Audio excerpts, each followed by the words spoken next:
Hello guys! Welcome to Pinoy Throwback Channel kung saan tayo ay magbabalik tanaw sa nakaraan. Sa araw na ito, muli nating sasariwain ang mga Pinay sexy stars sa panahon ng early 2000s. Ilang dekada na ang nakaraan mula nang lumabas ang mga pelikula nila. Kaya naman sa video na ito, ating alamin kung nasaan na nga ba ngayon ang mga sexy stars na ito, at kung ano na ang mga itsura nila sa kasalukuyan. So simulan natin. Isa sa mga sikat na sexy star noong early 2000s ay si Alec Bovett. Ilan sa mga sikat na sexy films niya ay ang Hiram at Querida noong 2003, You Belt noong 2004 at marami pang iba. Ang edad niya noong 2003 ay 19 years old lamang. Sa kasalukuyan ay 40 years old na ito. Next ay si Assunta De Rossi. Ilan sa mga sikat na sexy films niya noong 2001 ay ang Sisid, Red Diaries at Hubog. Ang edad niya noong 2001 ay 18 years old lamang. Sa kasalukuyan ay 41 years old na ito. Next ay si Joyce Jimenez. Ilan sa mga sikat na sexy films niya ay ang Scorpio Nights 2 noong 1999 at Balahibong Pusa noong 2001. Ang edad niya noong 1999 ay 20 years old lamang.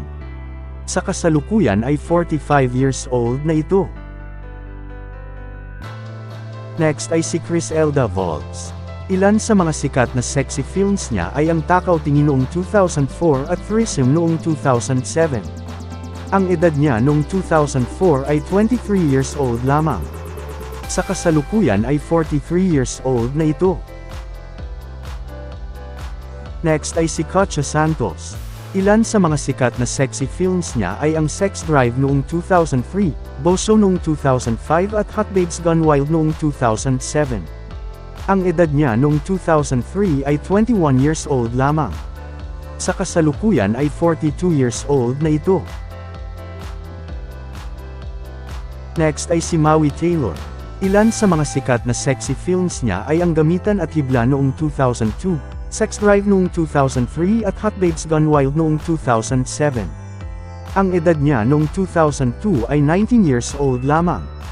Sa kasalukuyan ay 41 years old na ito. Lastly ay si Catherine Luna. Ilan sa mga sikat na sexy films niya ay ang Babae sa Breakwater noong 2003, Damuser noong 2005 at Immoral noong 2008. Wala po kaming makuhang impormasyon regarding sa edad ng actress pero narito po ang then and now photos niya noong 2003 versus 2024. So na-miss nyo din ba sila guys? Just comment down below and please don't forget to subscribe.